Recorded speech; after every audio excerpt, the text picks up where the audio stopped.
सत्य ज्ञानानंत गगनाचे प्रावरण, नाही रूप वर्ण गुण जेथ, तो हरे श्री हरे पाहिला डोळे भरी, पाहता पाहणी दुरी सारुनिया, ज्ञानदेव म्हणे ज्योतीचे निज ज्योती, तीही उभी मूर्ती विटेवरी, तो हरे श्री हरे पाहिला डोळे भरी, पाहता पाहणी दुरी सारुनिया, पांडुरंगा करो प्रथम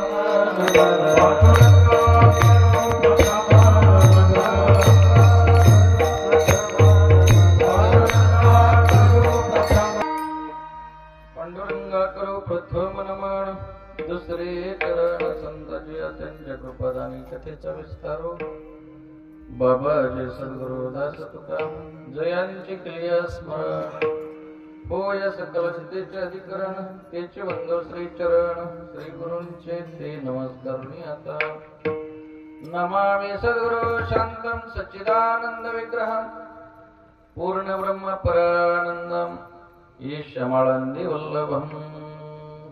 ओम नमो ज्ञानेश्वराय,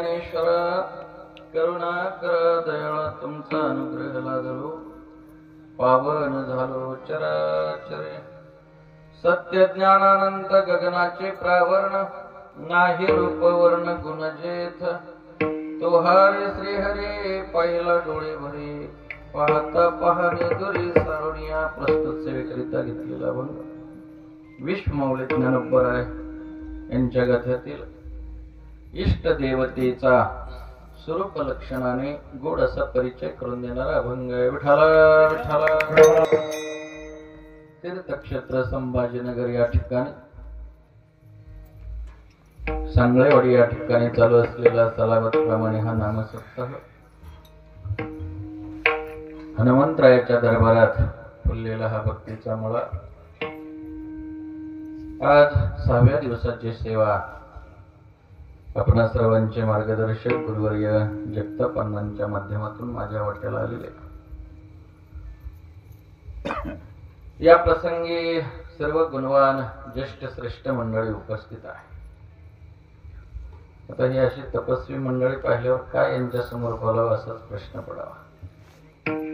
खूप अभ्यासू असणारी मंडळी या ठिकाणी, विशेषत्वाने विद्वत प्रचुर असणारे, सतत तुम्हाला सर्वांना मार्गदर्शन करणारे आदरणीय हरिभक्तीपरायण सांगळे महाराज या ठिकाणी, त्यांनाही वंदन करतो।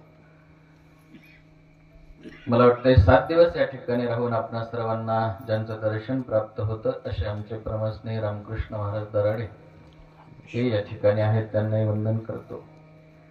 आपलेच असणारे सुपुत्र भूमिपुत्र एक अभ्यासू व्यक्तिमत्व अण्णांचे चिरंजीव जगताप महाराजही यावर्षी या ठिकाणी, त्यांनाही वंदन करतो। ही गुणवान मंडळी ज्यांचं सुंदर असं गायन आपण ऐकतो आहोत। मागच्या वर्षी ज्यांचं दर्शन झालं हरिभक्तीपरायण लहू महाराज साताळकर आणि त्यांचेच बंधू दुसरे साताळकर महाराज, दोघांनाही वंदन आहे। मृदुंग वादनामध्ये ज्यांचं खरं म्हणजे फार असं तप म्हणावं लागेल, कारण बोटात मृदुंग किंवा बोल बसणं म्हणजे सामान्य गोष्ट थोडीच। आमचे बाबा म्हणायचे कातड्यातून कातड्याला बोलायला लावावं लागतं नाही का, असं सांगत आमचे हरिभक्तीपरायण योगेश महाराज, त्यांनाही वंदन आहे।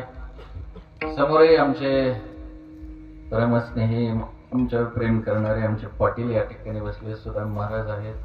गावातीलही सर्व मंडळी तरुण मंडळ आमचं सगळं उपस्थित आहे। भाऊसाहेब महाराजांसह शूटिंग करणारे आमचे गोरख महाराज, बरीचशी मंडळी या ठिकाणी परिचित आहे. सर्व टाळकरी मंडळी, ज्येष्ठ श्रेष्ठ मंडळी, सर्वांच्या चरणी वंदन आहे.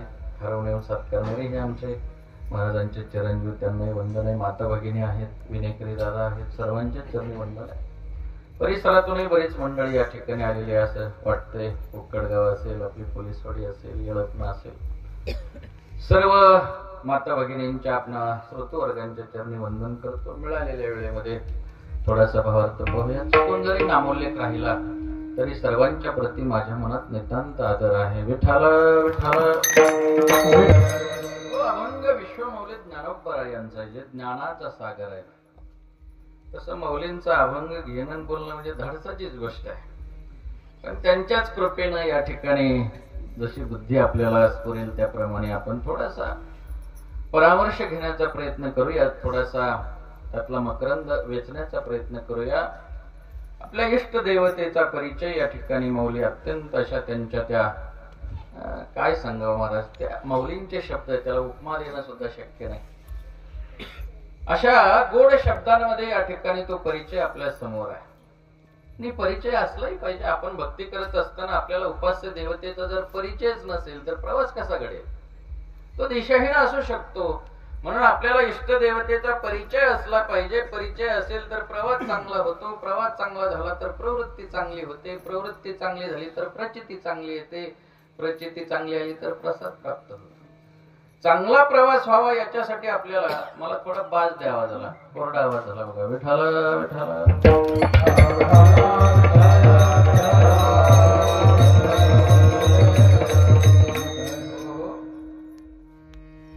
परिचय असावा.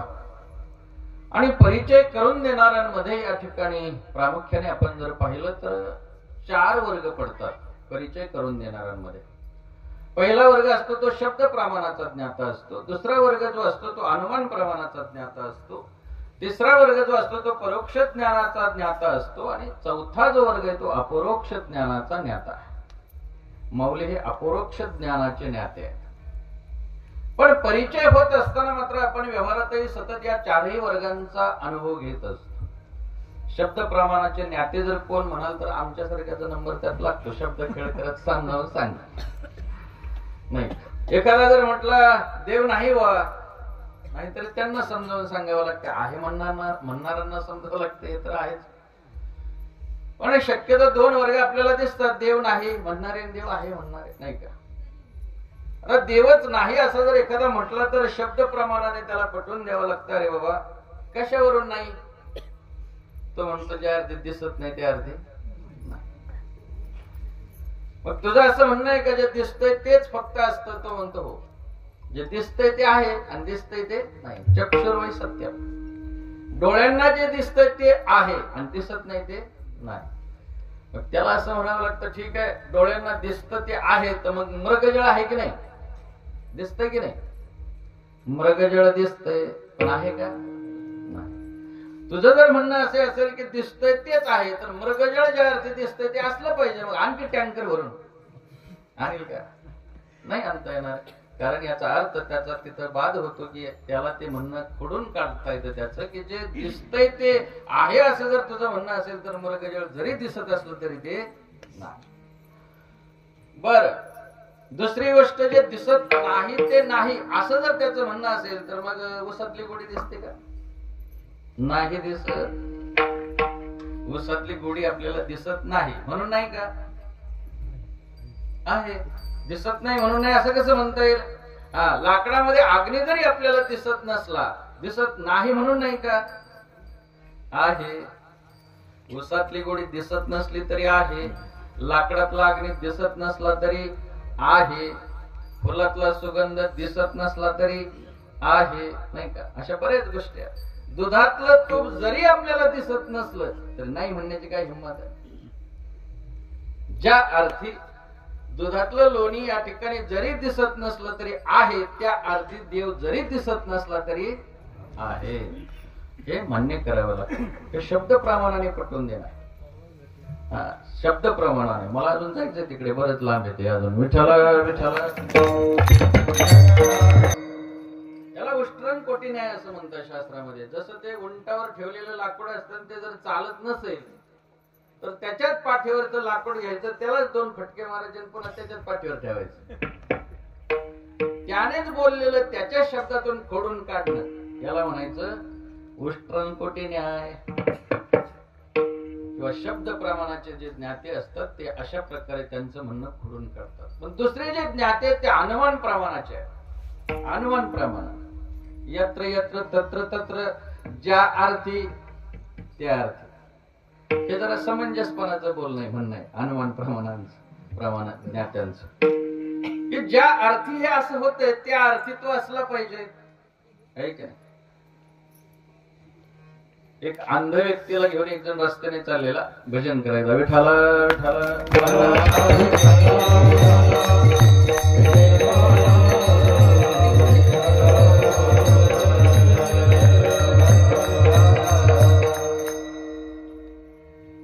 अंध व्यक्तीला एक जण डोळस व्यक्ती रस्त्याने घेऊन चाललेला, पण रस्त्याच्या कडेला त्याला बोर पिकलेली दिसली, अगदी लकडलेले बोर आहे.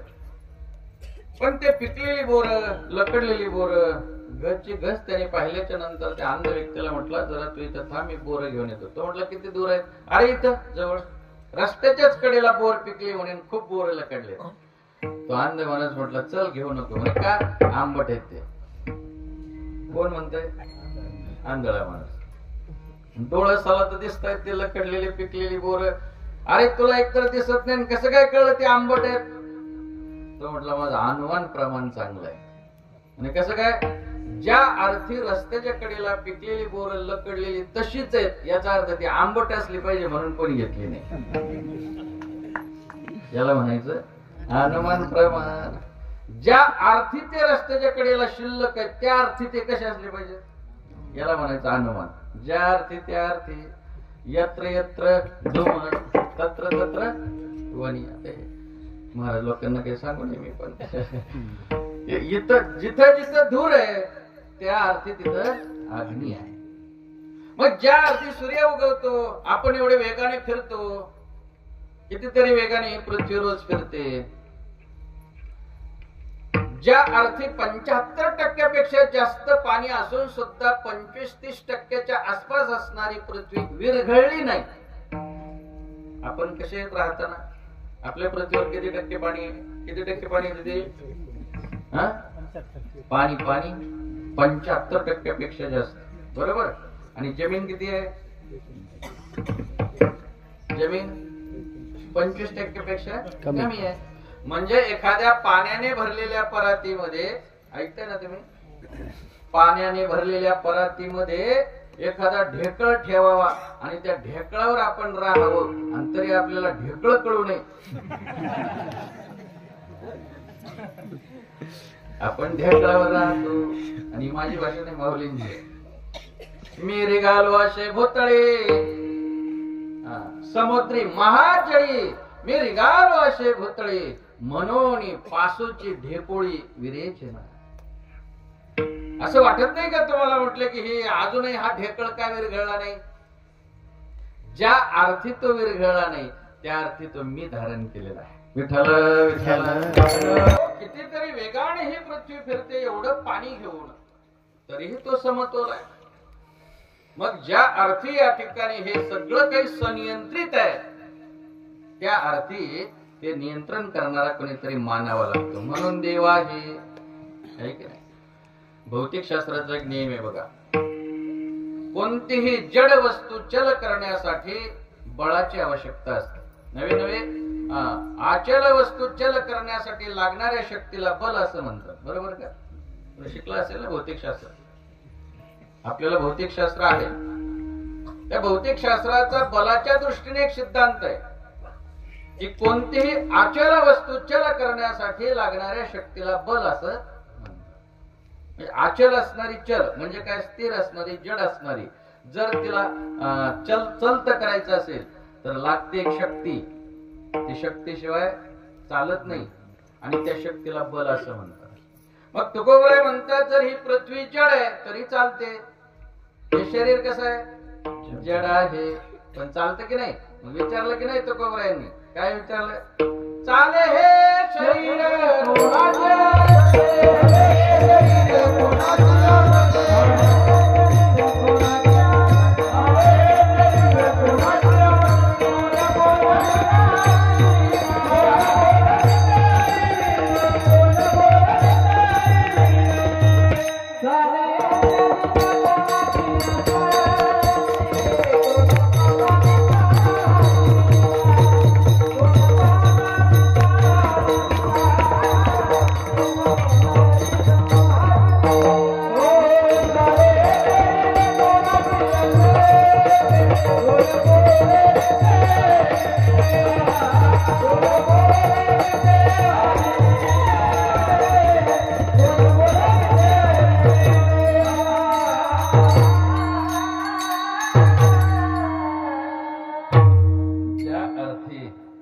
जड शरीर चालतं त्या अर्थी या ठिकाणी त्याला चालवणार नारायण. आपण जे बोलतोय ही नक्कीच या ठिकाणी आपल्याला त्याच्या मागे असणारी शक्ती मान्य करावी लागते. त्याला अनुमान प्रमाण म्हणायचं. तिसरा जो वर्ग आहे तो परोक्ष ज्ञानाचा ज्ञाता आहे. या वर्गाचा शास्त्रांवर अत्यंत विश्वास, अभ्यास केलेला आहे. प्रत्येक वचनावर संतांचा विश्वास आहे. नवे नवे त्यांनी साधना करता करता सर्वत्र असलेला ईश्वर मान्य केलेला आहे. पण परोक्ष ज्ञात्याला अजून अनुभव आलाच असेल असं काही सांगतोय, पण विश्वास मात्र आढळ आहे. नक्कीच या ठिकाणी त्याचा विश्वास आहे की शास्त्र सांगतंय, संत सांगतायत, याचा अर्थ तो ईश्वर सर्वत्र आहे. आणि तो सर्वत्र असलेला ईश्वर त्याने अतिशय आपल्या तप साधनेने सर्वांना सांगावा. पण अनुभवाच्या दृष्टीने जर म्हणाल तर अजून बाकी आहे. पण चौथा वर्ग मात्र असा आहे की या ठिकाणी त्यांनी तो अनुभवच घेतलेला आहे. कोणता? सर्व ठिकाणी ईश्वर आहे. सर्व घटे राम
सर्वत्र असलेला परमात्मा, त्याचा अनुभव या सर्व संतांनी घेतला.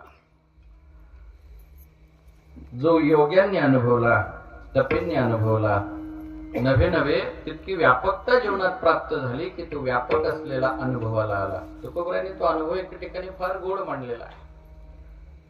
मन वाचातीत तुझे हे स्वरूप, मन वाचातीत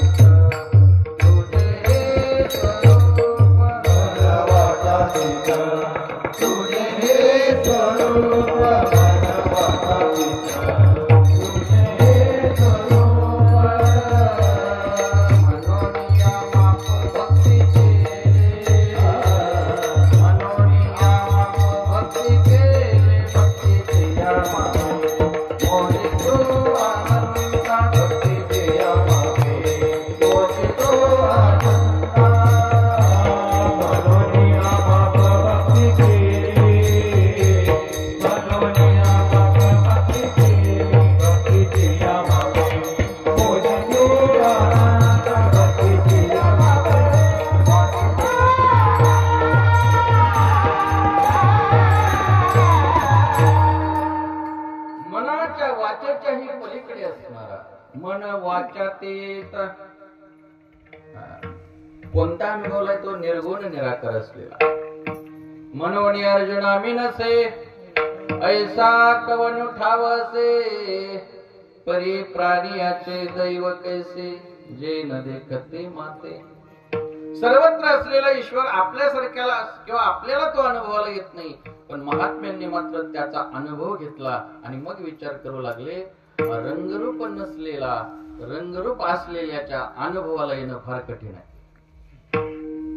रंगरूप नसलेला रंगरूप असलेल्या या माणसांच्या कसं काय अनुभवाला यायचं? त्यांनी तर तो अनुभव घेतला. ते शुद्ध असणारी मंडळी आहेत, त्यांनी तो अनुभव घेतल्याच्या नंतर त्या स्थितीला जाऊन तुमचा आमचा विचार करतायत, म्हणून तर त्यांना संत म्हणतात. पंतप्रधान झाल्याच्या नंतर सुद्धा गावात येऊन आपली चौकशी करणं त्या गावची, याला म्हणायचं मोठेपण. एखादा मोठा झाला की तो पुन्हा मागे वळूनच पाहत नाही. संतांचं तसं नाहीये. या उच्च स्थितीवर, सर्वोत्तम स्थितीवर या ठिकाणी आरूढ झाल्याच्या नंतर संत विचार करतायत तुमचा आमचा, की या ठिकाणी हा परमार्थिक सत्तेतला जर परमात्मा आपण व्यावहारिक सत्तेत नाही आणला तर ही माणसं एक दिवस असं म्हणतील, दिवस नाही काय म्हणतील, देवच नाही, कारण तो अनुभव नाही आल्याच्या नंतर. मग विचार केला संतांनी आणि परमार्थिक सत्तेतला तो परमात्मा व्यावहारिक सत्तेत आणायचं ठरवलं. तुमच्या आमच्यावरचा हा उपकार आहे. कारण विषम सत्तेमध्ये जर परमात्माने आपण राहिलो तर कोणताच व्यवहार घडत नाही. विषम सत्तेत कोणता व्यवहार होत नाही, समसत्ता लागते. स्वप्नात जरी आपल्याला तहान लागली आणि उशाला चरबी भरून जरी ठेवलेली असली तर कामाचे का? प्रातिभाषिक सत्तेत लागलेली तहान व्यावहारिक सत्तेतलं पाणी नाही भागू शकत. तसंच आहे परमार्थिक सत्तेत असलेला तो परमात्मा व्यावहारिक सत्तेत असलेल्या माणसांना जर तो परमार्थिक सत्तेतच राहिला तर नाही अनुभवाला येऊ शकत आणि उपयोगाचा ठरू शकत. तुमच्या आमच्यासाठी असून नसल्यासारखाच आहे. का तसा येतो? कारण आपण व्यावहारिक सत्तेत आहोत, तो परमार्थिक सत्तेत आहे. आणि मग संत विचार करतात त्याला व्यावहारिक सत्तेत आणायचं. मग त्यांनी अनेक परिमाणं वापरली. खरं उपकार आहेत महाराज संतांचे. योग वापरून पाहिला, याग करून पाहिले, तप करून पाहिलं. पण या ठिकाणी तुकोबराय सांगतात योग याग तपे देहाची आयोगे ज्ञानाची अलगे न सापडशी. सापडलंच नाही महाराज. किती साधनांनी, एवढ्या सगळ्या साधनांनी त्याला या ठिकाणी अनुभवाला आणण्याचा किंवा व्यवहारात आणण्याचा प्रयत्न केला, पण तो व्यवहारात यायला एवढ्याही साधनांनी तयार झाला नाही किंवा त्याचं ते परिमाण लागू पडलं नाही. आणि मग तो तुकोबराय म्हटले भक्तीसारखं परिमाण वापरलं मग तो सगुण झाला. भक्तीचे या मापे मोजतो अनंता इतरांनी तत्वता न मोजवे. इतरांनी त्याला मोजताच येईना, इतरांनी त्याला सगुण साकार करताच येईना. मग भक्ती रूपी माप केल्याच्या नंतर तो सगुण साकार झाला आणि पंढरी इथे काय झाला? उभा राहिला. कुठे उभा राहिला? पंढरीला. आणि मग पंढरीला उभा राहिलेला परमात्मा फक्त उभा नाही राहिला.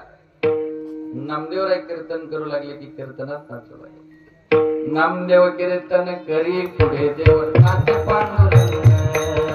नामदेव कीर्तन करी पुढे देव नाच पांडुरंग.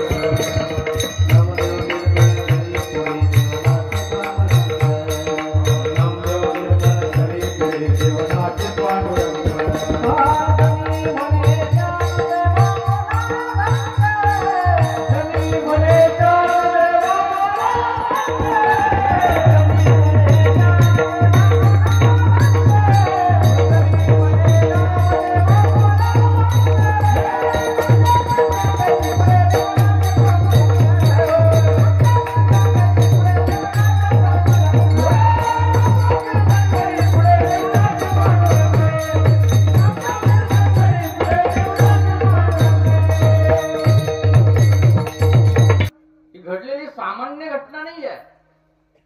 जगाच्या नायकाने जगाच्या सत्ताधीशाने सगुण साकार व्हावं आणि नामदेवरायांच्या कीर्तनात नाचावं.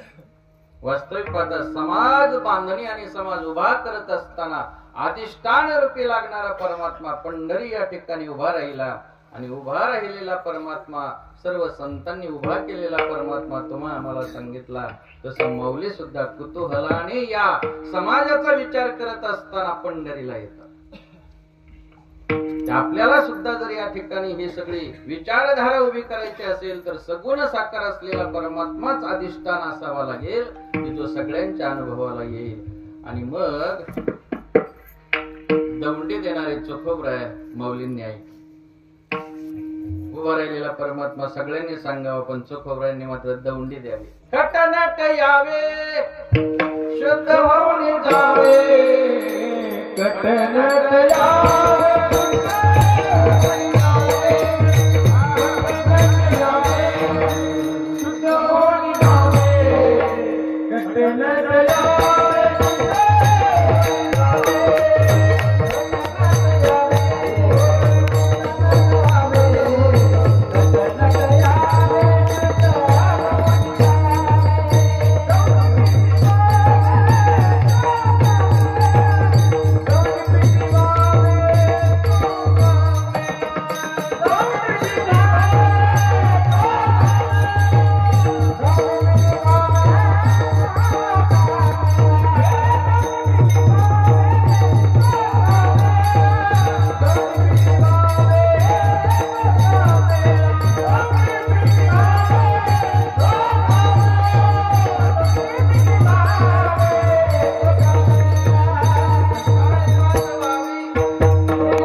पंढरीला. जगाचा नायक असणारा परमात्मा सगुण साकार उभा राहिलेला आहे.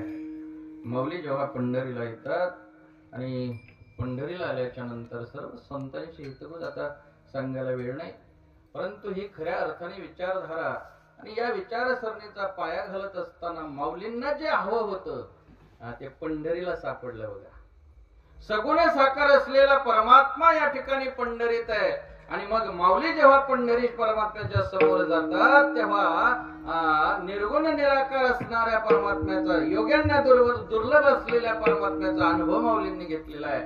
आणि पांडुरंगाच्या समोर जेव्हा माऊली जातात ना तेव्हा भावविभोर होतात.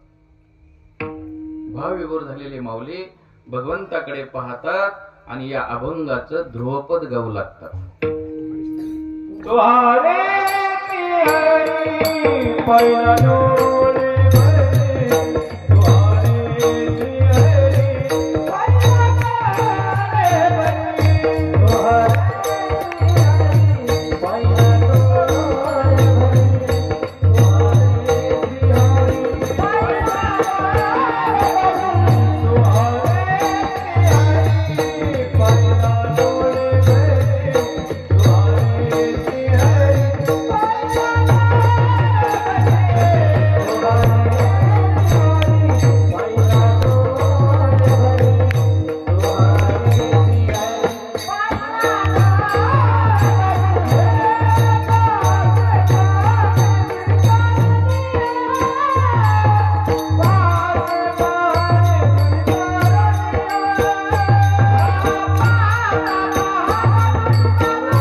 आता तुम्ही आम्ही पांडुरंगाच्या समोर जातो नाही असं गडबडीत आपल्याला ढकलून देतात. आपल्याला काही डोळे भरून पाहता येत नाही का, गडबडच असते आपल्याला.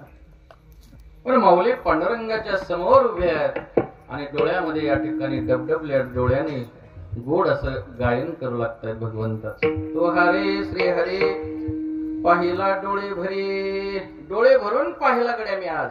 पण कसा पाहिला? पाहता पाहणे दुरी सारोनिया. आपल्याला तसं पाहता आलं तर आपले डोळे भरून येते. पाहता पाहणे दुरी सारोनिया. आता पाहणं वेगळं, न पाहता पाहणं वेगळं, पाहण्यातलं पाहणं वेगळं नाही का. पाहणं म्हणजे काय? तुम्ही माझ्याकडे पाहता मी तुमच्याकडे पाहतोय, पाहणं नाही का. आता तुम्ही सगळे माझ्याकडे पाहताय, मी तुमच्याकडे पाहतोय, याला काय म्हणायचं? पाहणं म्हणायचं. न पाहता पाहणं म्हणजे काही पाहणं. स्वप्नात आपण नाही पाहत का? ते काय पाहिलेलं असतं का? नसतं. पण तरी सुद्धा माणसं स्वप्नात काही पण पाहू शकतात. तर स्वप्नात कशाला, वास्तवात सुद्धा कधी कधी आपल्याला काहीच दिसत नसतं तरी पाहिल्यासारखा भास होतो. कधी कधी फार अंधारी रात्र असेल आणि जरी समजा काही भूत वगैरे नसलं तर भूत दिसण्याची शक्यता. न पाहता पाहणं म्हणायचं. नवीन जोडपं लग्न झालेलं फिरत फिरत असं रानात गेलं, झाडाखाली बसलं आपलं गप्पा मारत. मग एक जण नेमका त्याची गाय हरवलेली होती म्हणून पाहत पाहत पाहत त्या झाडावर वरती जाऊन पाहत होता कुठे दिसते का. तर वरती जाऊन बसलेला या दोघांना माहितच नाही नवीन जोडप्याला. ते वर्णन करताना तो करायचं असं वर्णन करत होता त्याच्या डोळ्याचं. काय सांगावं म्हणे, तुझ्या डोळ्यात मला सगळं विश्व दिसतंय. काय म्हणायचं? अरे काय असतंय, शृंगार रस असतो तो. तुझे डोळे एवढे सुंदर आहेत की तुझ्या डोळ्यांमध्ये मला विश्व दिसतंय. ते वर जे गाय पाहायला आलं तर त्याला असं वाटलं बरं झालं याच्या डोळ्यात सगळं दिसतंय म्हटलं आपली गाय विचारायला काय वर बसल्या बसल्या म्हटलं अरे बाकीचं जाऊ दे पण आपली गाय बघ बरोबर. आता कसली गाय कसलं काय महाराज तिलाच एका डोळ्यात दिसत नव्हतं. हे असलंय न त्याला भ्रमदृष्टी कोणती भ्रमदृष्टी नसतं पण आपल्याला दिसतं. रज्जू सरपाकार भाषेले नसलंच आहे महाराज. ते आपल्याला नसतं तरी दिसतं. त्याला म्हणायचं न पाहता पाहणं त्याला भ्रमदृष्टी म्हणतात. एक चर्मदृष्टी आहे. चर्मदृष्टी म्हणजे आपल्या या डोळ्यांना जे दिसतंय ते आता जे आपल्याला झाडे दिसत आहेत मंडप दिसतोय जे मी तुम्हाला बोलताना दिसतो हे चर्मदृष्टी आहे महाराज. अष्टावक्र मुनी जेव्हा शरीराकडे पाहून सगळे हसले दरबारात प्रसंग नाही सांगत आपल्याला. कवळ मुनींचे सुपुत्र अष्टावक्र मुनी 8 वर्षाचं वय पण वाकडं तिकडे शरीर होतं. ते गर्भातच होकार द्यायचं बापाला. वेदांताचं पठण चालू असताना यांनी काही प्रक्रिया मांडली किंवा काही तर ते आतूनच होकार द्यायचे. म्हटले आत गर्भात इतकं हुशार म्हटल्यावर बाहेर आल्यावर काय करते नष्ट. पण रागाला बापाला आता काय समजत. त्यावेळेचा प्रसंग असेल शाप दिला तो 8 ठिकाणी वाकडा हुशार जन्माला येशील पण वक्र म्हणून अष्टावक्र म्हणतात त्यांना. फार हुशार. जेव्हा दरबारामध्ये कारण जनक राजाचा प्रश्न होता स्वप्न तर वाईट पाहिलं होतं पण रडले होते डोळ्यात पाणी होतं. आणि मग विचारायचे मी स्वप्न खोटच पाहिलं स्वप्नात सगळा विध्वंस पाहिला पण मी रडलो हे कसं काय. पाहिलं ते खोटच होतं पण मी रडलो हे खरंय ना. डोळ्यातून पाणी वाहत होतं. आताही माझ्या डोळ्यात पाणी येत आहे. ते सगळे जमा झाले ऋषी म्हणे त्यांना काही सांगता येणार. पाहिलेलं स्वप्न खोटच होतं पण मी खरं रडलो कसं काय माझ्या डोळ्यात पाणी कसं काय. शेवटी अष्टावक्र मुनी आले. अष्टावक्र मुनी आल्याच्या नंतर ते दरबारात जेवढे बसलेले होते जनक राजाच्या दरबारी सगळे विद्वान पंडित असायचे. आता दरबारात विद्वान पंडित कोणी नसतं महाराज. आता जे असतात ते सांगण्यासारखं नाही. आमचे बाबा म्हणायचे आताच्या दरबारात विद्वान पंडित वगैरे नसतात सगळे चमचेच असतात ना त्यांची भाषा असं. ते विद्वान पंडित सगळे त्यांनी अष्टावक्र मुनी तरी सुद्धा ते पाहिल्यावर हसल्याच्या नंतर अष्टावक्र मुनी त्यांचं हसायचं झाल्यावर मग हसले. सगळ्यांचं हसायचं झाल्यावर ते एकटेच हसल्यावर जनकाने विचारलं महाराज हे सगळे हसले तो मला पाहून हसले हे मला कळलं पण तुम्ही का हसले म्हणा. अष्टावक्र मुनी म्हटले हसल या गोष्टीत आलं चर्मकारांच्या सभेत सत्याचा न्याय निवाडा चालू आहे. जे माझ्या शरीराकडे पाहून हसतात त्यांना चर्मदृष्टीशिवाय दुसरी कुठली दृष्टी आहे म्हणते. आणि चर्मदृष्टीने का सत्याचा न्याय निवाडा थोडाच होत म्हणून हसलो. हे सांगत होतं आपल्याला चर्मदृष्टीने ह्या गोष्टी कळत नाही. जे दिसतंय त्यावरच सगळा अनुमान करणं किंवा समजणं म्हणजे सुरुवातीला आपला विषय झाला ते चर्मदृष्टी आहे. पण चर्मदृष्टीच्या पलीकडे एक ब्रह्मदृष्टी आहे. त्याला पाहण्यातलं पाहणं म्हणतात. ब्रह्म दिसे उघडे मुक्ताई म्हणते वगैरे नाही का. हा सर्वांना या ठिकाणी ब्रह्म दिसणं याला ब्रह्मदृष्टी असं म्हणतात. आता संतांनी तो पाहिला की नाही सर्वत्र पाहिला महाराज. कोणात पाहिला नाही. सर्वत्र त्यांना दर्शन आहे. नवे नवे जग नवे अवघा जनार्दन. हरी थेरे हरी ते थेरे हरी वाचुनी नदी सेरी तेरे. हरी सर्वत्र आहे महाराज. हिरण्यकश्यपूने प्रल्हादाला विचारावं अरे सारखा नामस्मरण करतो मग सांग तरी तुझा ऋषिकेशी कुठे आहे. काय गोड उत्तर दिले महाराज प्रल्हादाने. ये रुमने काष्टे पाशानी सकळ आहे वन माळे आहे वन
परमात्मा दृष्टीला येणं किंवा अनुभवाला येणं याला ब्रह्मदृष्टी असं म्हणतात. पण त्याच्याही पुढे एक अमृत दृष्टी आहे. सर्वत्र असलेलाच परमात्मा सगुण साकार होतो हे ज्याला कळतं किंवा हे ज्याच्या अनुभवाला येतं की तो निर्गुण असलेलाच हा सगुण आहे आणि हा सगुण असलेलाच निर्गुण आहे, हे ज्याच्या अनुभवाला येतं त्याला अमृत दृष्टी म्हणतात. सोनियाचा दिवस आज अमृत पाहला, नाम आठविता रूपी प्रगट पै झाला. जेव्हा तो निर्गुण असलेला परमात्मा सगुण साकार होतो आणि जेव्हा तो सगुण असलेला या ठिकाणी तोच निर्गुण आहे हा अनुभव येतो त्याला अमृत दृष्टी म्हणतात. इथं माऊली अमृत दृष्टीने पाहतात. पाहता पाहणे दुरी सारुणिया, पाहण्यातलं पाहण्यापेक्षाही हे अमृत दृष्टीने पाहणे तोच आहे म्हटले. हा तो कोणता? अनुभवलेला माऊलीने. सर्वांच्या ठिकाणी असणारा नवे नवे व्यापक असणारा तो परमात्मा माऊलीने निर्गुण निराकार अनुभवलेला आणि माऊली या ठिकाणी सांगतायत मी पाहिला बर का तोच आहे म्हटले. हा तोच आहे. पाहता पाहणे दुरे सारुणिया, मी तो पाहिला पण जवळ जे होते ना मंडळी म्हटले माऊली बरोबर आहे, हा कळतोय आम्हाला सगुण साकार तुम्ही सांगताय तोच आहे म्हणून. हा दिसतोय आम्हाला, हा कळतोय सुद्धा. एकंदरीत तुम्ही सांगताय आमचा नक्कीच विश्वास आहे हा विठ्ठल म्हणजे तो परमात्मा आहे. हा जरी आम्हाला कळला तर तो कळेना ना म्हटले, तो कळत नाही. सांगा ना म्हटले तो कसा आहे. माऊलीने तो सांगितलाय अभंगाच्या पहिल्या चरणात.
सांगितला माऊलींनी अभंगाच्या पहिल्या चरणात.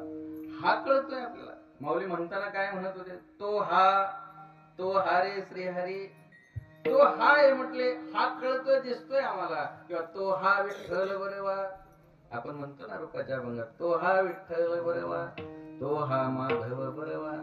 आता हा सगुण साकार आहे आणि तो निर्गुण निराकार आहे. पण माऊली आहेत महाराज, तो शब्द प्रभू आहेत.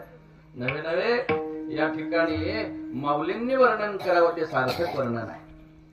माऊलींचे शब्द आहेत. तो कसा आहे सांगत असताना माऊली म्हणतात, तो सत्य आहे, ज्ञान आहे, अनंत आहे आणि गगनाचं पांघरून आहे. अशा प्रकारे वर्णन केलं.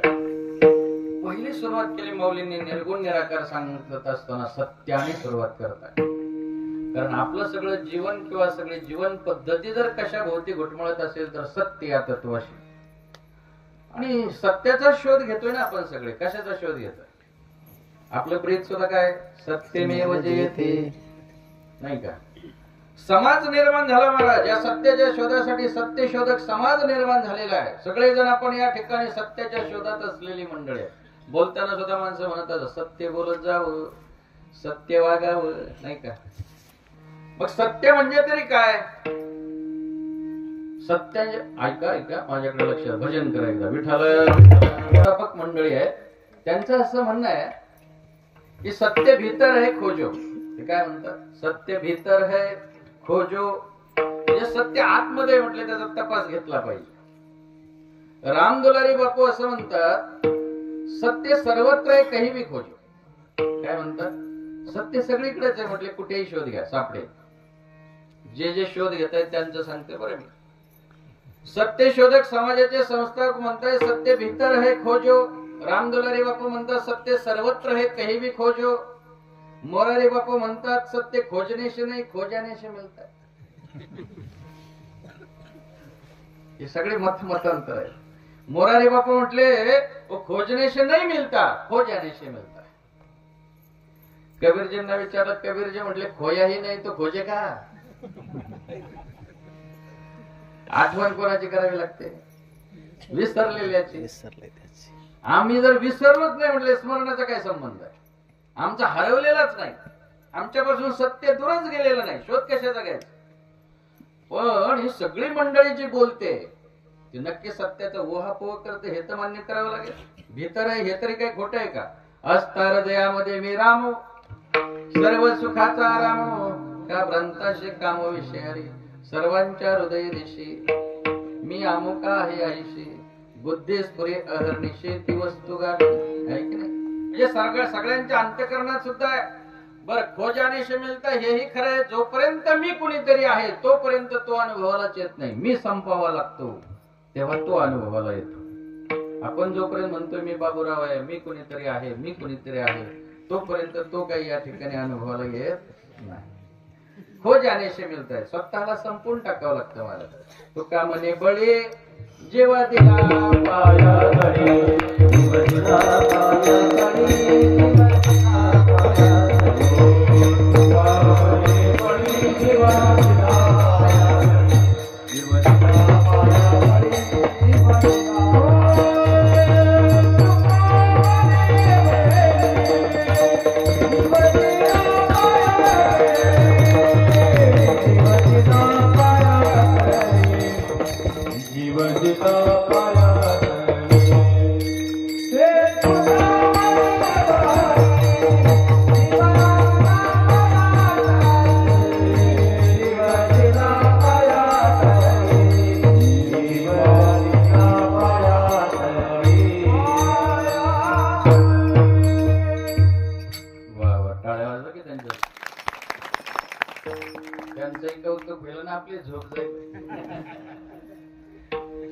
जीव पायाकडे द्यावा लागतो मला. जीव दशा संपून टाकावं लागते तेव्हा शिवदशा प्राप्त होते. जोपर्यंत आपण जीव आहोत तोपर्यंत फार फार तर आपण दुसऱ्याचा जीव घेऊ शकतो, शिव नाही होत आहे.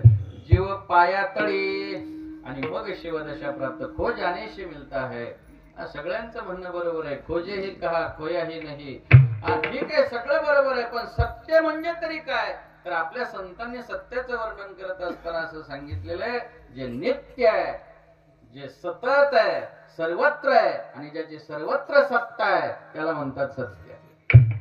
जो नित्य आहे, जो नित्य आहे, जो सर्वत्र आहे आणि ज्याची सर्वत्र सत्ता आहे त्याला काय म्हणतात?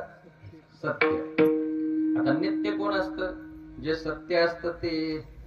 नित्य त्याला म्हणायचं जे काल होतं, आज आहे, उद्या पण असणार आहे, त्याला म्हणायचं नित्य. नंतर सर्वत्र. ईश्वर हा सर्वत्र असतो. ऐश्वर्य असतं, इथं आहे तिथं नाही. एका देशात आहे दुसऱ्या देशात नाही, ते ऐश्वर्य असू शकतं. ईश्वर तसं नाही. ईश्वर इथंही आहे तिथंही आहे, सर्व देशात आहे. आणि ज्याची सर्वत्र सत्ता आहे त्याच्या सत्तेने सगळं चालतंय महाराज. आपण पाहिलं, चाले हे शरीर किंवा वृक्षाचे हे पान हाले, त्याची सत्ता म्या बोलविल्या वेद बोले, म्या चालविल्या सूर्य चाले, म्या हलविल्या प्राण हले, जो जगाते चाले.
ब्रह्मांडाचा धनी, या सगळ्या ब्रह्मांडाचा धनी सत्ताधीश असणारा तो परमात्मा, आणि तोच सत्य आहे, नित्य आहे आणि सर्वत्र आहे, म्हणून सत्य आहे.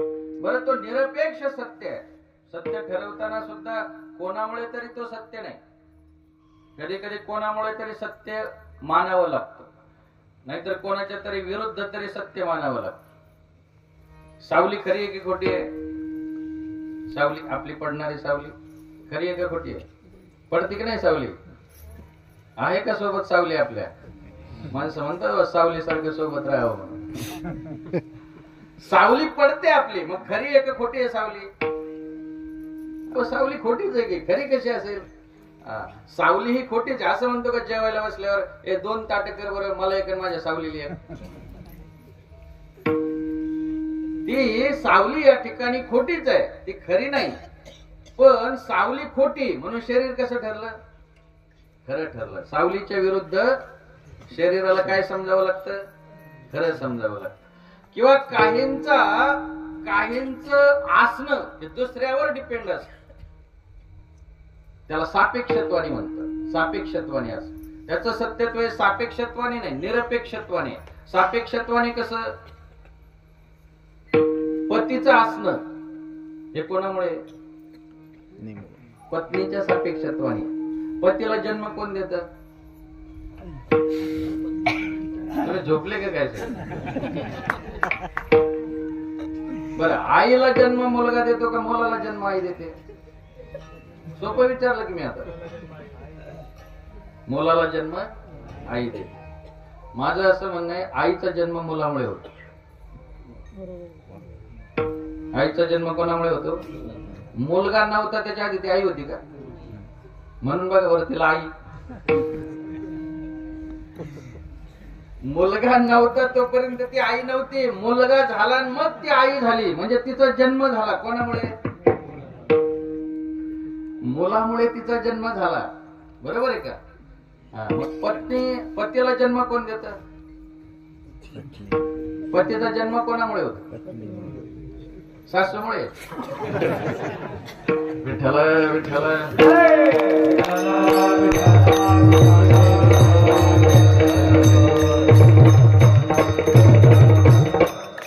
अहो, पतीचा जन्म हा पती जन्मला माझे उदरी, आपण प्रमाणे म्हणतो की नाही? पतीचा जन्म हा पत्नीमुळे होतो. पत्नी नव्हती त्याच्या आधी तो पती नव्हता. होता का? आपण एखाद्या लोकच लग्नाच्या आधी म्हणतो का हे पती, किती उचापती करीत असला तरी तो लग्नाच्या आधी पती नसतो. लग्न झाल्याच्या नंतर पती होतो. याचा अर्थ त्याचा जन्म पत्नीमुळे झाला. बरोबर? म्हणजे पत्नीमुळे पतीचं अस्तित्व असतं. त्याला सापेक्षत्वाने म्हणायचं. तसं भगवंताचं असणं सापेक्षत्वाने नाही, निरपेक्षत्वाने आहे. आणि कोणाच्या तरी विरुद्ध खरा आहे असं नाही, तो खरंच खरा आहे. तो काय? खरंच खरा आहे. कारण सावलीच्या विरुद्ध जरी शरीर खरं ठरलं तरी शरीर खरं आहे का? नाही, खोटं आहे महाराज. परंतु तो मात्र या ठिकाणी खरा आहे.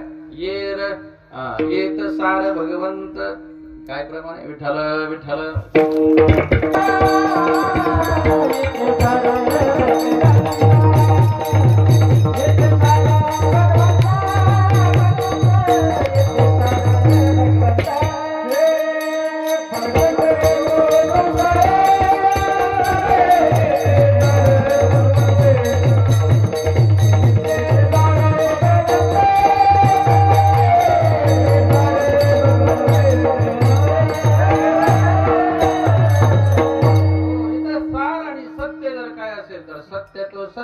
सत्य तो विठ्ठला.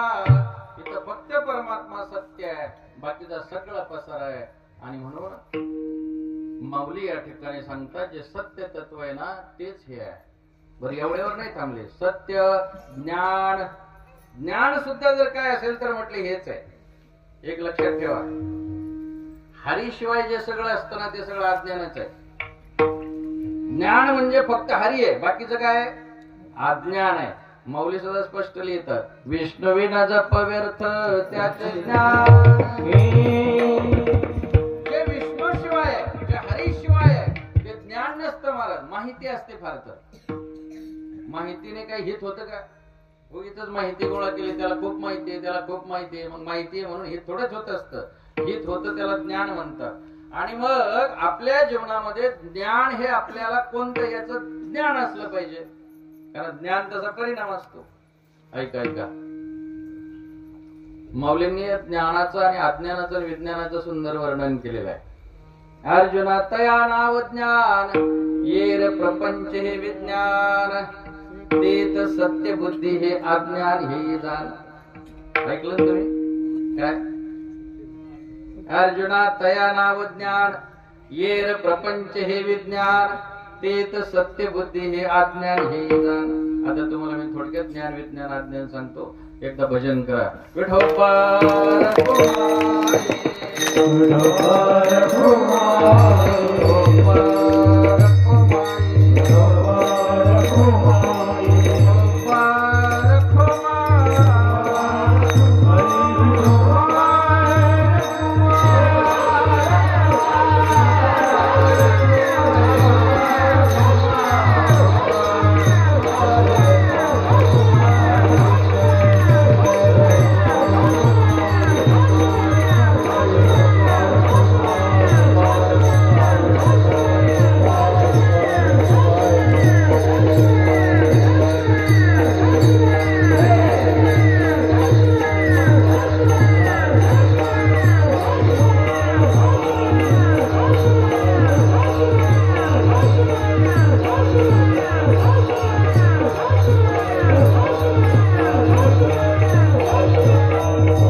सोपं सांगतो. फार काय अवघड मला येत नाही, तुम्हाला कुठून सांगू, पण ऐकायचा.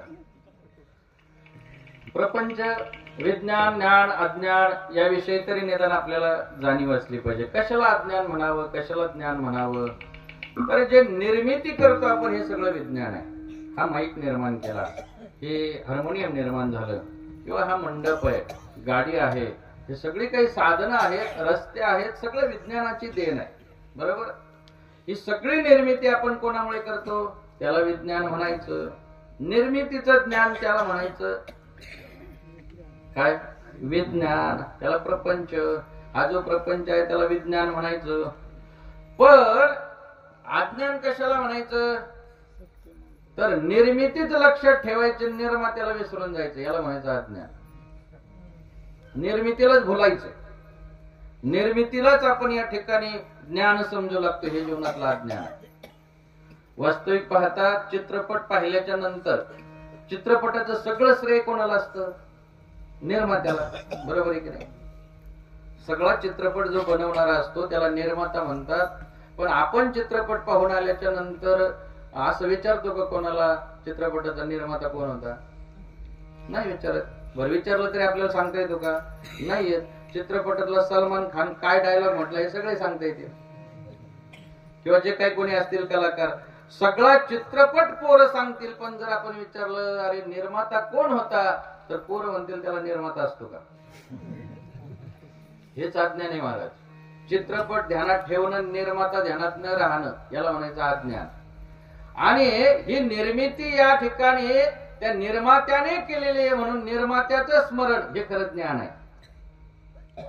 निर्मात्याचं स्मरण असणं, निर्मितीला भुलणं हे अज्ञान, निर्मिती करणं हे विज्ञान, निर्मितीत न अडकता निर्मात्याचं स्मरण असणं हे ज्ञान आहे.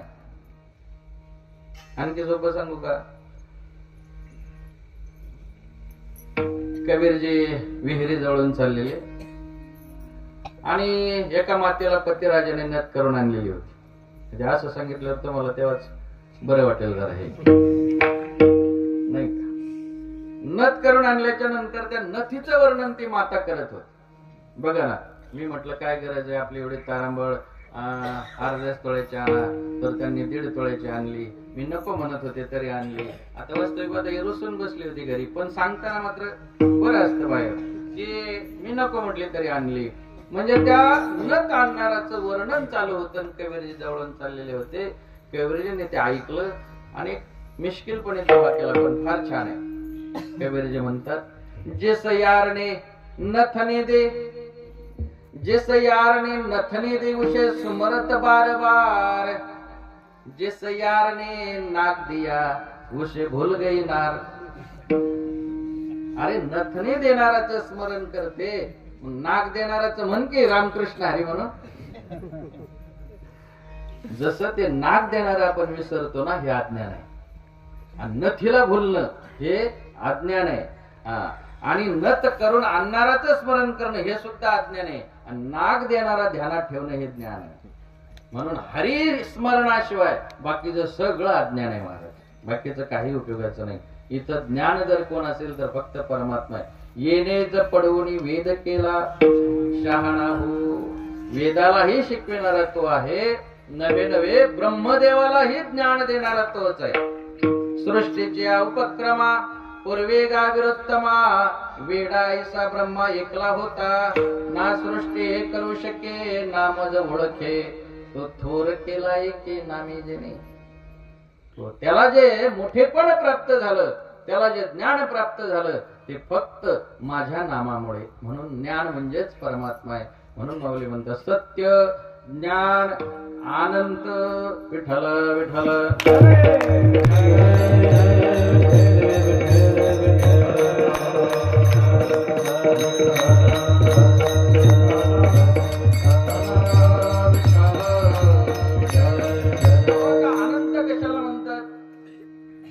जो रूपानेही अनंत आहे, जो नामानेही अनंत आहे, आणि जो गुणानेही अनंत आहे.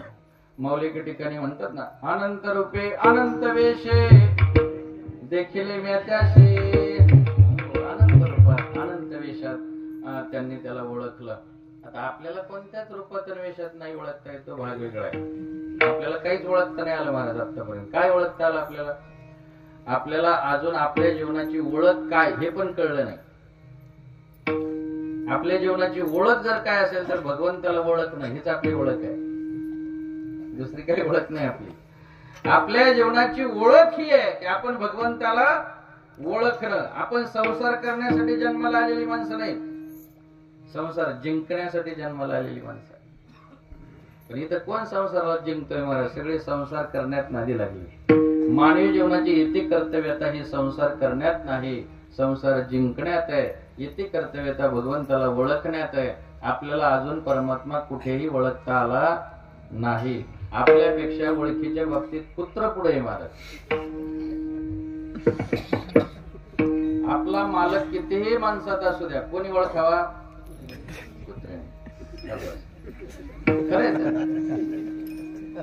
कितीही माणसातला मालक कोणी ओळखावा? कुत्र्याने ओळखावा. आणि आपण का त्या पंक्ती झोडावा का? हे जर कुत्र्याने करावं, बरं आपली चोरी झाली तरी चोर कोणी शोधून आणावे? कुत्र्याने. आपण निवांत झोपावं. चोर शोधून आणायचे, कुत्र्याने आणायचे. मालक ओळखायचे. एक हट्टी मालक होता. तो म्हटलं हे किती माणसात असलं तरी ओळखतायच म्हणून खूप माणसात जाऊन उभा राहिला. घरी कुत्र सोडल्याबरोबर मालकाजवळ गेला. तो म्हटला कपड्यानं ओळखत असावं. त्याने जो पॅन्ट शर्टचा पेहरा होता तो काढून ठेवला. धोतर वगैरे नेहरू महाराजांचा वेश केला. खूप माणसात जाऊन उभा राहिला. घरी कुत्र सोडल्याबरोबर तिथे धोतराजवळ जाऊन उभा राहिला. तो म्हटला फारसा बदल दिसत नाही. मग त्याने संन्यास वेश धारण केला. भगवी लुंगी, भगवं शर्ट घातलं, भगवा फेटा, जटा, दाढी सगळं, आणि भगव्या वेशात खूप माणसात जाऊन उभा राहिला. घरी कुत्र सोडल्याबरोबर भगव्या लुंगी जवळच जाऊन उभा राहिला. तो म्हटला पुरुष वेशात फार फरक दिसत नसावा. हट्टी होता महाराज. त्याने घरच्याची साडी घातली आणि घरच्याची साडी घालून खूप माणसात जाऊन उभा राहिला. स्त्री वेश धारण करून कुत्र सोडल्या घरी सोडल्याबरोबर छोट्याच साडीजवळ जाऊन उभा राहिला. कमाले म्हटला की ते माणसातला मालक, कोणत्याही वेशातला मालक कुत्र्याने अचूक ओळखावा आणि आपल्याला अजून कुठेच ध्यानात येऊ नये. आपल्याला कुठे ओळखला मालक? जाऊ द्या, वेळ राहिला नाही. माणसाचं जीवन फक्त गमतीवारी चाललंय, बाकी काय आहे? महाराज मंडळी बिचारी सगळे या ठिकाणी अण्णांसारखी माणसं आहेत, त्यांचं तुम्ही ऐकताय. हे ऐकायला तुम्हाला जड वाटेल. हे जरी खरं असलं तरी या ऐकण्यातून कल्याण होईल. या ऐकण्यातून काय होईल? जीवनाचं कल्याण होईल. आपल्याला जीवनाचं कल्याण करून घ्यायचंय का आम्हाला कल्याणला जायचंय? जीवनाचं कल्याण करायचंय. आणि जीवनाचं कल्याण करायचं असेल तर आपल्यालाही आपला मालक या ठिकाणी यथार्थपणे ओळखता आला पाहिजे. ती ओळख या ठिकाणी मौली करून देत आहेत. सत्य ज्ञानानंत गगनाचे प्रावरण, तो अनंत आहे, रूपाने अनंत आहे, गुणाने अनंत आहे. आता सांगायला वेळ नाही, पण एवढंच लक्षात ठेवा, तो एवढा मोठा आहे, एवढा मोठा आहे की ते आकाशाचं पांघरुण आहे. आता आकाश केवढं आहे? आकाश एवढं. काय सांगायचं आकाश केवढं म्हटलं? आकाश जेवढं असेल त्याचं ही पांघरुण असावं एवढा तो व्यापक आहे. आणि तोच असलेला म्हटले पंढरीला येऊन उभा राहिलाय अभंगाच्या शेवटच्या चरणात. ज्ञानदेव ज्योतिषी निज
ते हे उभे मूर्ती विटेवरी.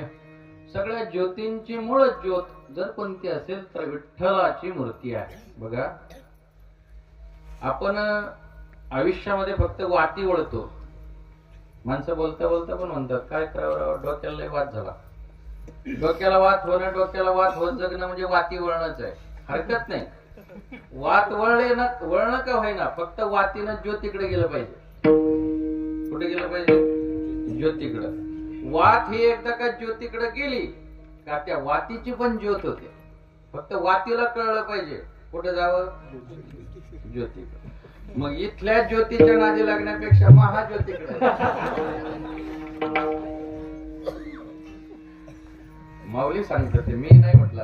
ज्ञानदेव म्हणे ज्योतीचे निज ज्योती, ते हे उभे मूर्ती विटेवरी. सगळ्या ज्योतींचं मूळ स्थान जर काय असेल तर ती मेन डीपी आहे, डीपी. आणि तिथून हे सगळे बाकीचे लागले बल्ब, म्हणजे तुम्ही आम्ही जे आहोत प्रकाशित झालेले, याचं मूळ स्थान कुठे? पंढरीला आहे. म्हणून आपण सुद्धा या ठिकाणी भगवंताकडे जाताना हे त्याची ओळख, त्याचं स्वरूप आपल्याला ज्ञात असलं पाहिजे. इथं माऊली सत्याची चर्चा करतायत, सत्तेची नाही करत. सत्तेची चर्चा संसारात आणि सत्याची चर्चा परमार्थात होते. इथं सत्याची चर्चा आहे. सत्य असलेला परमात्मा, सत्य तो सत्य तो सत्य तो विठ्ठला, असा सत्य असणारा तो परमात्मा तिथे विटेवर उभा राहिलेला आहे. आणि म्हणून तर आमचे वारकरी आग्रहाने किंवा सर्व संत सांगतात, पंढरी शेजारे आल्यानं संसार, दिनाचा सोयरा पांडुरंग, जन्माशी येऊनी पहारी पंढरी. नाही का? किंवा जन्म आल्याचे सार्थक, विठ्ठलची एक देखली. का सार्थक होतं? तर आपल्याला तिथे प्रज्वलित होता येतं. फक्त आपण मात्र तिथे गेलं पाहिजे. अजूनही बरीच माणसं आहेत महाराज, पंढरीला जाणार नाही, देहूला जाणार नाही, आळंदीला जाणार नाही, एखाद्या डेऱ्यात जातील, कुठेतरी फेऱ्यात जातील, एखाद्या बापूकडे जातील, एखाद्या बाबाकडे जातील, नको तिकडे जातील, पण पंढरीला जावं. ती निज ज्योती आहे. माऊलींनी या ठिकाणी अशा सिद्ध संतांनी आपल्या समोर या ठिकाणी तो परिचय करून दिलाय. म्हणून 100% विश्वास ठेवून आपण कुठे गेलं पाहिजे? पंढरीला. दारात दिंडीचे, अहो चला ना पंढरपूरला. म्हणायचं महाराज तुमची दिंडी आणि पेर तसं सोबतच, पेरणीचे दिवस तुमची दिंडी बरोबरच येते. झालं उरकलं आता. आलोच असतं पण पेरायचं ते सोबतच आहे. शेवटी ते काही गेले नाही, दिंडीत काही जाणं झालं नाही. असं आहे महाराज, शेवटी आपण जे कर्म करतो ते कर्म कोणाला चुकवता येत नाही. कष्ट करता करता तिथंच मरण पावला तो व्यक्ती, आणि त्याच घरी बैल म्हणून जन्माला आला. वासनेचा संघ होय अंतकाळी, तरी तपोबळी जन्म धरी. तिथं बैलाच्या जन्माला गेल्याच्या नंतर पुन्हा दिंडी आली. म्हटले कुठे गेले यजमान भेटायचे? ते म्हटले ते गेले. म्हटले गेले. अंतर्ज्ञानाने पाहिलं तर तो बैल झाला होता त्या दावणीला. महाराज पुन्हा बैलाजवळ गेले, म्हटले चला ना बैल वाव, चला रथाला आला तरी कल्याण होईल जीवनाचं.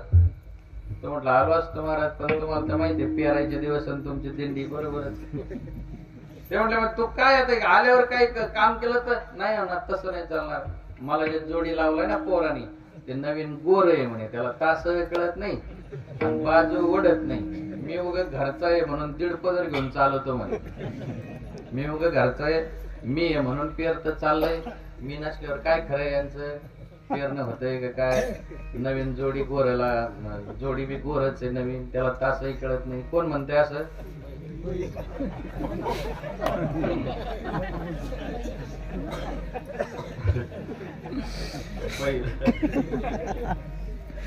सांग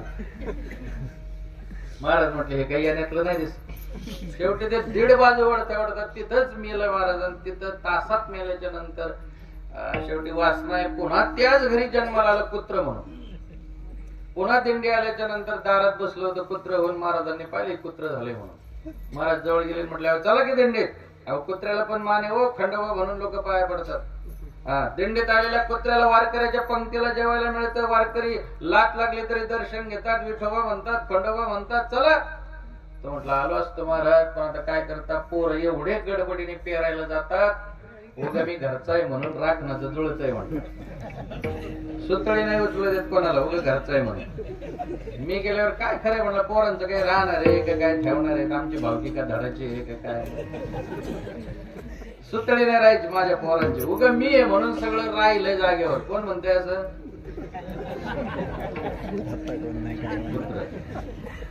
पुत्र म्हणतंय की उगा मी राखतोय म्हणून राहील. महाराज म्हटलं येणारच नाही दिसत. पुन्हा निघून गेल्यानंतर ते राखण करता करता तिथंच मेलं महाराज आणि नालीत बेडूक म्हणून जन्माला आलं. नालीत त्या घराची बेडूक म्हणून जन्माला आल्याच्या नंतर पुन्हा दिंडी आली तर हे बघत होता असं डोळे वाटरलेले करून वर त्या नालीच्या वर येऊन. महाराज जवळ गेले म्हटलं काय करता इथं? म्हटलं काय नाही आपलं बरं झालंय. काय बरं आहे म्हटलं? नाली तिथं काय केळस आहे म्हटलं, अशी नाली इथं तिथं राहता तुम्ही, चला पंढरीला घेऊन जातो, तळ हातावर नेतो तुम्हाला. तुम्हाला आलो असतो महाराज, पण इथं जी मजा आहे तिकडे थोडीच आहे. काय मजा इथं? काय मजा आहे म्हणजे नातवंड परतंड खेळत येत पाहतो, बरं वाटतं म्हणे. अरे आल्यावर बघ ना म्हणे. नाही ना म्हटलं, ते अडचणीच आहे. म्हणजे काय अडचण आहे? पोरांना जर इथं काही खेळायला नाही मिळालं, मला असे काठीवर घेतात आणि असे फेकतात ना म्हणे, त्यात लय बरं वाटतं. काठीने फेकला आणि काठीने हाणला तरी जायला तयार नाही महाराज. कोण बेडक्याचं सांगायला आलो एवढ्याला. ज्ञानदेव म्हणे ज्योतीचे निज ज्योती, तीही उभी मूर्ती विद्येवरी. सत्य ज्ञानानंत गगनाचे प्रावरण, नाही रूप वर्ण गुण जेथ. तो हरे श्री हरी पहिला डोळे भरी, पाहता पाहणे दुरी सारून या ज्ञानेश्वर.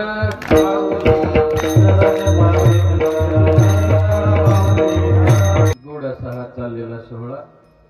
आज 6व्या दिवसाची सेवा आपल्या सर्व कार्यकर्त्यांच्या माध्यमातून माझ्या वाटेला आली. माऊलींचा अभंग आहे. थोडस बोलताना आपल्याला वाटलं असेल जरा कळलं नाही, काही गोष्टी इकडून गेल्या तिकडून गेल्या, तरी जाऊ द्या, पण निदान जवळून गेले हे काही थोडं नाही. चांगली गोष्ट जवळून जरी गेली तरी उपयोगाची ठरते. आणि म्हणून आपण तसे सगळे आता महाराज बसलेत की तपस्वी मंडळी महाराज, त्यांच्या समोर येऊन का उगाच कुठल्या तरी गप्पा मारणं काही बरं नाही. आणि म्हणून थोडस अभंगावर बोलण्याचं, तसं काही मी फार ज्ञानी वगैरे आहे असं काही नाही. माऊलींच्या कृपेने जे सुचलं ते मांडण्याचा प्रयत्न केला. जाणवत ते चांगलं आहे ते सर्व संतांचं आहे.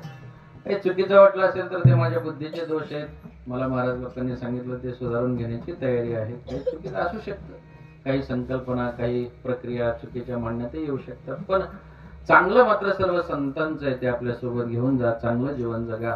असाच हा सोहळा आपला वृद्धिंगत व्हावा. या सोहळ्याला कोणाची दृष्ट लागू नये. मानापानाच्या पलीकडे जाऊन आपण ही भक्ती करावी.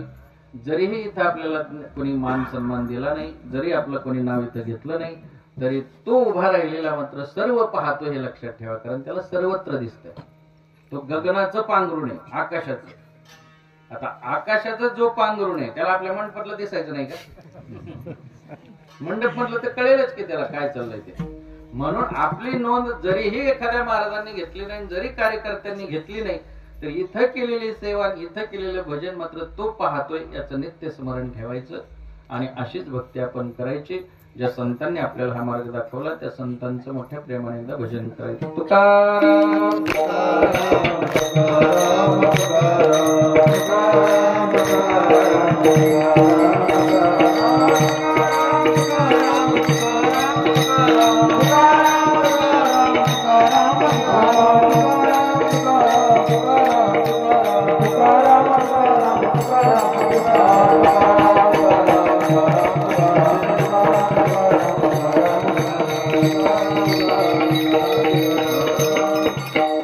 झालेली सेवा हनुमंतरायाच्या चरणी समर्पित करतो. आपणा सर्वांच्या चरणी समर्पित करतो आणि या ठिकाणी थांबतो. जय विठ्ठल जय जय विठ्ठल.